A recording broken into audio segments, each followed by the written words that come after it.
So an article came out today that was kind of the final straw in wanting to talk about this topic. And the topic that I wanted to talk about today, the rant that I wanted to kind of discuss, is about game media and their thoughts and issues with difficulty in video games. So I'm joined by Eric today. Yo. And we wanted to talk about this because I've been wanting to do a video on the whole Cuphead controversy. Yeah, which, you know... I think some people are just blowing it out of proportion and finding things to complain about. So we're going to touch on that as well, but today an article came out that was essentially about the new Wolfenstein game, which came out, and the difficulty options in the game, which there's, you know, like very easy, you know, normal, medium, difficult, whatever. Yeah. Right. Now, let me preface this by saying I never played Wolfenstein. Me neither, really. Any of those back in the day. That wasn't sort of my scene, so I don't have intrinsic familiarity with the games themselves, and the mechanics of them, blah, blah, blah. I mean, I played Doom. So I did play, like, the original Doom. I had friends who played them. And they had, like, Nightmare Mode. Yeah. And then they had, like, Hurt Me Plenty. What were some of the other ones? I just remember Daddy being in the title of one, I thought. Well, no, it was... that was the new one in the article? That's the new one, right. Yeah. So, the Wolfenstein game that came out fairly recently has a difficulty option for very easy, which is not called very easy. The easiest difficulty is, can I play Daddy? Yeah, can I play Daddy? Don't hurt me. Right. Bring them on. Do or die. Right. Call me Terror Billy. I am Death Incarnate. Okay. And then, Mein Leben, which I assume is the most difficult one? Yeah, definitely, yeah. So, the article essentially goes on to talk about how the person who was writing the article felt that the game had a tonality to it. Like, this is the image that is in the game. Essentially what they're doing is they're taking the whole Nazi dilemma of, you know, saying that what if the Nazis didn't lose World War II? What if the Nazis kept going? Yeah. And that's where it tackles. So it tackles, like, these rebels, these freedom fighters, and there are, you know, black people, white people, like all different races and everything. And I don't want to really necessarily focus on that. What it boils down to is there's this game that has this... He thought it was kind of a contradiction that you're dealing with such sort of mature themes, and then to be put into a situation where it's almost making fun of you. Right, where it's making fun of the player. And so he goes on to say that this made him feel emasculated, and that you know, he couldn't play through the game because he just wanted to enjoy the story. And, you know, I understand that you may want to change the way that the narrative is for the names of the difficulties. Like, I can kind of understand that, like, where they're talking about, he goes on to talk about, like, make suggestions where it says, like, I want to play the story only. Yeah. Like, changing names, like very easy or easy would be like, I want to just play the story. He's real fired up about this. Yeah, and then, like, the, like, normal difficulty would be like, I want what the regular game has to offer. Like, those sort of difficulties. He said he sort of expanded on his initial thoughts, so he didn't just completely sound like he was whining about being called a baby for playing on the easiest setting. Right. He said, you know, I get it. Not everybody plays games the same way. Some people play for just what's, you know, the challenge of the game. Some people want to hear the story, see the character interactions. Case in point, Mike and I were playing a game, Mega Man X4. Yeah. I never really liked it, okay? I know it's an unpopular sort of thing, but when we started playing it, skipped all the dialogue, all the cutscenes, just mashed through it. Well, that's what you did, right? Because that's how you play, whereas I play, you know, reading the story, caring about the characters and all that stuff. To me, part of the reason I didn't like the game initially was because I thought all of that stuff was just extra superfluous. It was such a waste. Yeah. In just putting blinders on and playing the game without having to focus on all of that, I actually enjoyed it. I mean, it's been out for 20 years, but I actually kind of liked it a little bit more. So I get what this guy was saying about how it would be great if it was accessible to people in different ways, but there's no, you don't have to emasculate. Honestly, I don't know if he used the term emasculate. I don't think he did, but well, no, just listen to how it starts. Okay.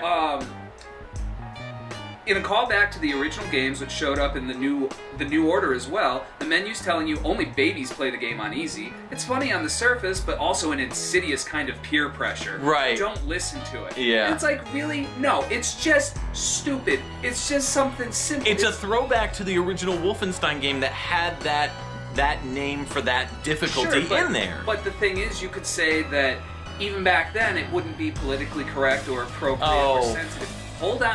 Hold on, because we can't be too hypocritical and say, well, back when I was younger, back in my day, we did it this way. Like, we get that times change, but the thing is, to be so, like, immediately and, like, upfront upset about something like that in a game is almost irrational. I don't want to diminish it, because who knows, maybe somebody was tortured as a child and forced to wear baby clothes and diapers and stay in a crib until they were 15 years old and they were kept isolated from society, and that's a trigger warning for some people. No, like, I get it. I'm sorry, I get it. I don't mean to sound completely insensitive, even though I do. I just think that it's at the point where it's gotten too far, and now games media.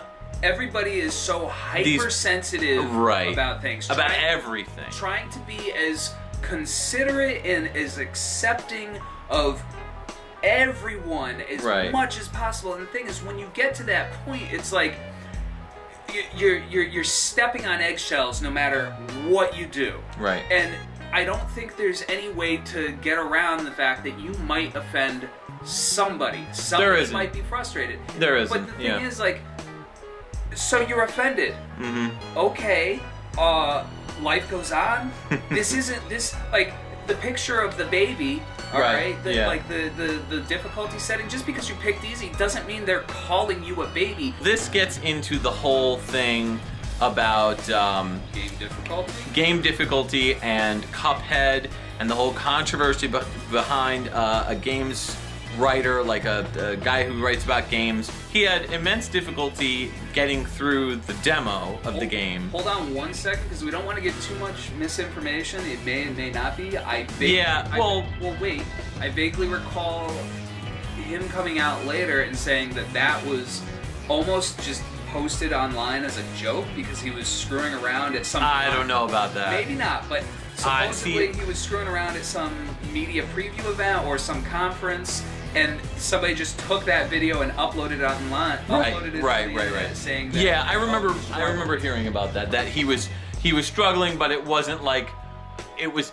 I don't buy that. I'm just gonna say I don't buy that, because first off, why would you put that footage up and make a video like, oh, I'm gonna fake like I'm bad at the game? To get people like us to have a conversation. I don't know. There are people out there that are reviewing these games, critiquing these games and their difficulty of some sort of media. I don't want to say power, but they're in a position where their word influences public opinion of these games. Because when you want to know about game X, what are you going to do? You're going to go on Google, online, search for reviews. And search, And depending on where they come from, some of those reviews are considered more reputable. From a big name publication, you might give more weight to those reviews than Joe Blow with his personal blog or something. I just think that things have gotten too out of control when it comes to difficulty in games, and things that the games themselves. Not the games themselves. I don't think that the difficulty, because I mean, we sat down, we played Cuphead because Eric had it, and he brought over his Xbox, and we sat down, we played a little bit of it, and was it challenging? Yes. Yeah, oh yeah, we got our asses kicked. Absolutely. Was it so unfair that it was to the point where I didn't want to keep going? No. No, and that's the thing. Fairness. It wasn't unfair. It's hard. It's tough. It is. It's not unfair. Right. It's like any other game. It was my fault when I died in Cuphead. yeah. It was nobody else's fault but mine when I died in Cuphead. And I think people are unwilling to accept like their own responsibility in a game that they find difficult. Right. Like that's true. The reason I failed on that corner in Forza Horizon is because I didn't brake in time. Right. I didn't anticipate it and turn properly. Yeah. The reason it's not the game's fault. Yeah, the reason I got shot in GoldenEye is because I looked around the corner while an enemy was on the other side waiting for me. Right. You know, it's like it's not the game's fault. And I think that these people that are playing these games are looking for something to complain about, but in addition to that, I think they're looking at something because they want games to be more accessible. Yeah, and they the thing want to is, experience the game. but Cuphead is not a game that is meant for everyone. Just like I don't complain about Madden because Madden doesn't have RPG elements.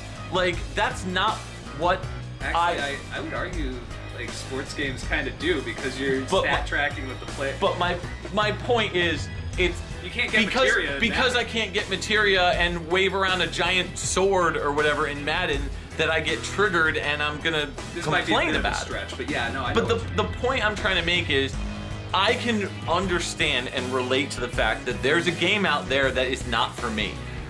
You're into a bunch of games that I don't like and I'm into a bunch of games that you don't like.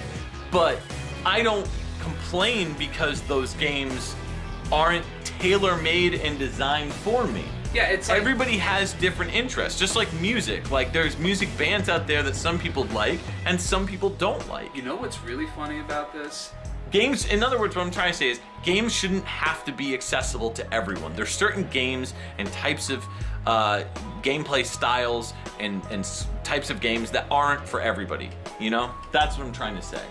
And we should be okay with accepting. Yeah. Well, so a good example I might give is real-time strategy. Like, what is it, StarCraft? Yeah. Like, those games have huge followings. They are in Korea. phenomenally popular. People love them. It doesn't matter where. Like, people love those games. Oh, sure, yeah. To me, I can't pay attention to all that crap going on. Further to that, bores the hell out of me. Now, I'm not saying it's a bad game by any means. It's just, it's totally not something that I care about. Right. So I have no interest in it, and like, maybe I'll malign it, maybe I'll,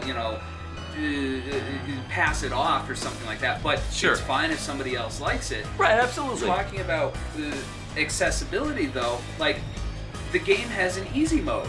Right. Cuphead. Yeah, Cuphead has an easy mode. Going back to a conversation he and I had with somebody on Facebook, because Facebook arguments are always fun. But like, somebody got angry at me because I kept saying that Cuphead has an easy mode.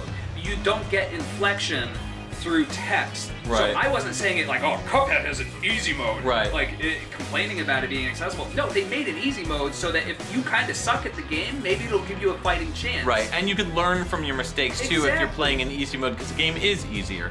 But honestly, like, another good example is Mega Man, 9 I think, or 10? They put in easy modes in those games. Okay. And nobody played them, nobody talks about them, and it's mostly because the people who are playing these games don't want an easy mode. They want the game to be more difficult. They want the challenges, the speed runs, that mentality. They don't care about easy modes. And that's fine. But the reason why they put it in the game is to give newcomers and new people an option so like they a can fighting learn. Chance kind of. Exactly, right. And so Cuphead has an easy mode. I think it's and just yet, the boss fights, maybe? Is it really? It's only for either the boss fights. Well, the boss fights make up a pretty big chunk of the game. Primarily those. But I mean, again, so whether you're on easy mode or normal mode, the way that game and a lot of other games like that, other run and gun games, and shmups, whether they're horizontal or vertical, it's patterns, it's memorization, it's anticipation, it's, oh, I screwed up here. Why did I screw up? Oh, because I couldn't dodge that attack. I should have jumped it. So when the boss does this, that's the sign that he's going to do this next. It's patterns and memorization to understand how to play the game, and that's just how that game is designed. Whereas if you look at something like games journalists love this game, I don't find any interest in these games. Firewatch.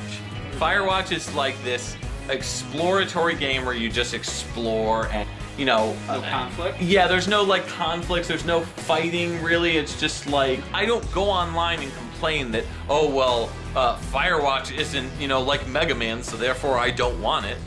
But like, to say that games should be tailor-made to everyone is unfair. It's like saying that a game that's mature rated should be an E-rated game because, you know, then everyone can play it. It's that kind of mentality that kind of ruins, like, the experience for what that game creator was making the game for, who the audience was for. So, one thing I will say, back when we were talking about Cuphead, how you mentioned that, oh, this game looks like something I want to play. So, Cuphead is alluring to some people. It's a visually impressive game. Yeah. To know that they hand drew all of the stuff in it, all the animation was hand done, like, that's a labor of love. It's been in development for a number of years, okay? Yep. The people who created the heart of the game knew what kind of game they wanted to begin with. Not just aesthetically, I'm talking mechanically. They wanted a run and gun game that had a high, you know, a high challenge. It was very demanding, and they wanted it to look like the old 20s and 30s cartoons. Right, right. Now, people who don't play those types of games, all right, those types of games include Metal Slug, include Contra. Right. All right, all of and those are very difficult run and gun games. Turrican, you know? That's another one. Turrican, yep. So it is a genre of games that has been established for years, all right? But because this one happens to come out and looks magnificent, and looks beautiful, Billy and Tammy and all these other people that would never have touched those types of games in their lives want to experience this. Right. And then they get their ass handed to them. Right, because they don't have that kind of experience. They didn't grow up with it. And I understand that, but, you know, it gets to the point where people are like, well, maybe they shouldn't make the game so hard. Well, you know, and then there's That's this what it's supposed there's to this be. toxic masculinity behind the get good crowd where you're expected to you know, if you like a challenge in a game and you like a game that plays like that, you're clearly a toxic, you're a subscriber to toxic masculinity because you like these types of games. Because other people want to experience those games, but they can't because they aren't just not good at them. it. Right. And it's not a judgment call on them as people. Like FZero GX, right? Everybody's gonna say, "Oh, that game's so hard. It's like almost impossible." That's what I would say, and I find no interest in any of those games. And FZero GX, I aced out of that. I am so good at that game, but I don't use the advanced techniques. I don't snake. I don't fly. I don't do a lot of the other stuff. But I'm good at the game as it's, you know, intended core to mechanics, be. right? I have no problem with it. I've beaten it 100%. I lost my memory card at some point back in the day, and I had to rebeat the game. I beat it all in 2 days. Story mode and the cup mode where you go through all the races, like the Grand Prix, But the thing is, that's the kind of game that I just happen to like playing it. It's the kind of game that wets his whistle.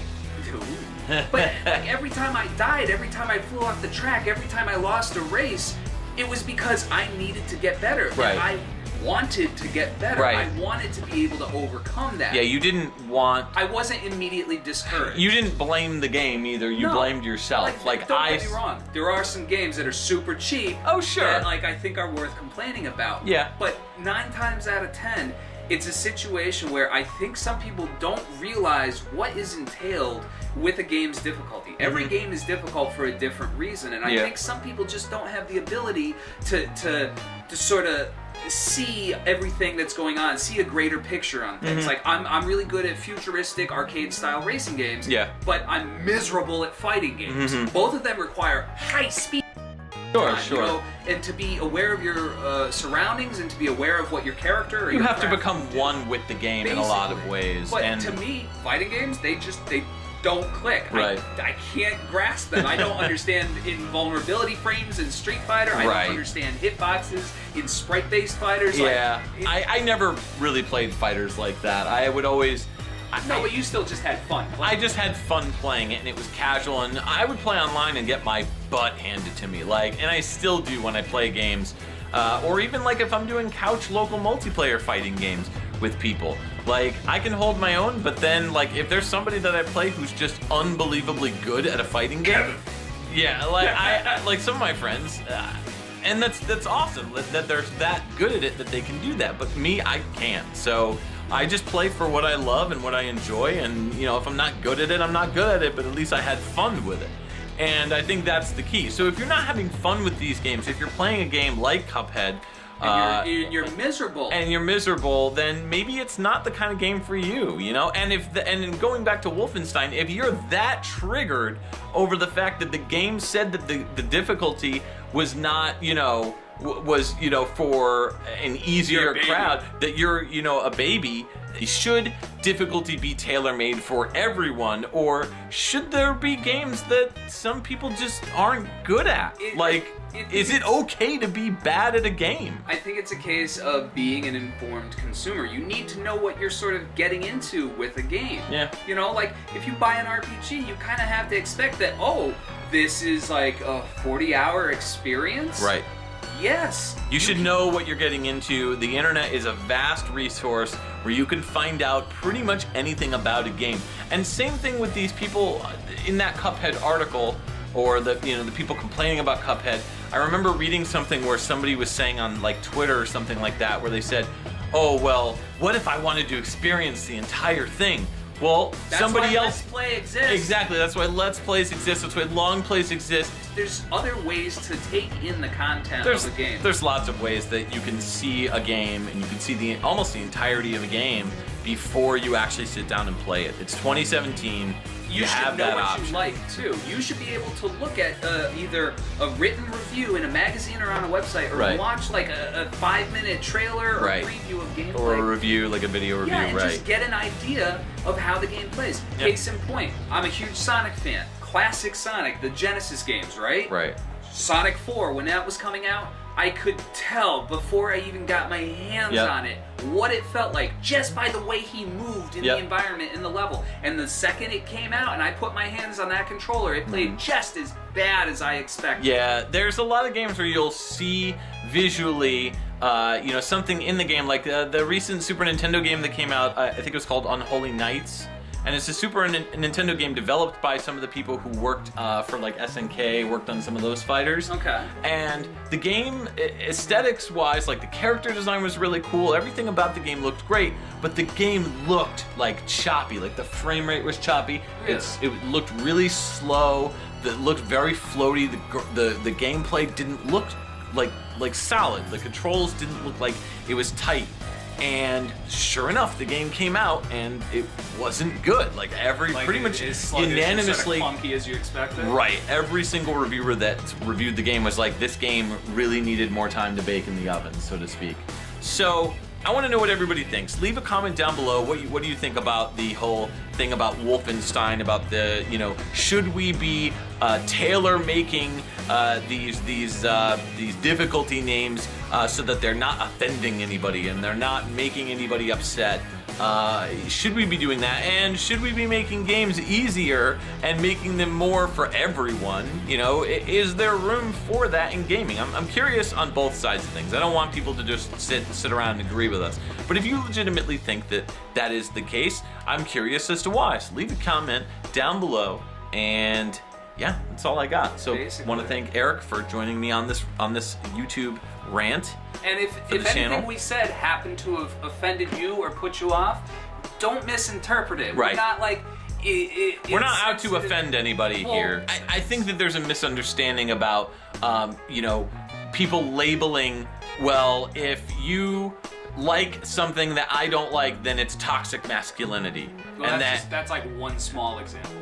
Well, that's the whole thing about the get good crowd. You're not good at the game, therefore you need to get better at the game. See, it's a devil's advocate kind of thing, because some people who say get good really are sort of up their own ass. They got their head in their ass. They're full of themselves. Oh, sure. There's a double-edged sword with all They're of sort that, of like they've got an aggressive personality that is insensitive to other people, and you can relatively or safely assume that hey, maybe that guy's kind of a dick. Yeah. Maybe he's not a great person. But at the same time, you can say get good, kind of jokingly, like get good. You suck. Whatever. Right. You're sucking right now. If you want to get better, then practice. Yeah, exactly. It's just like with soccer or baseball or any sport. You're not good immediately. You're not instantly good at something. You need to practice. You need to get better at it. I think we're frustrated because it is now. It's We grew up with the games all our lives. Well, I'm not even talking. Well, there is that. So, like, you say you're always amazed that Scott and I are so good at Sonic. Right. And you always get hit, you struggle with this. I'm not good at Sonic, right.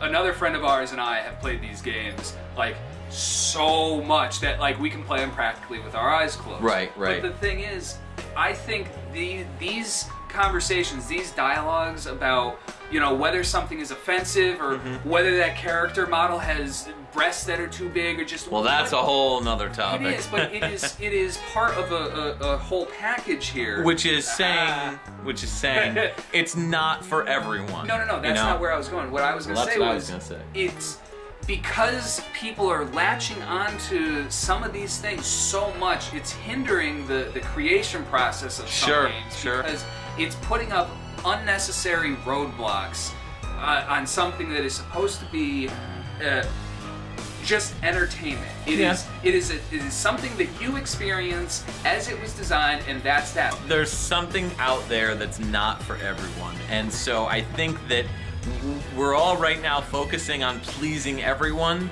and I think that's not the way to go, especially in games journalism. So everything in moderation. Basically. Exactly. There's got to be a cutoff. There's got to be a common ground that people can find, so that like they understand.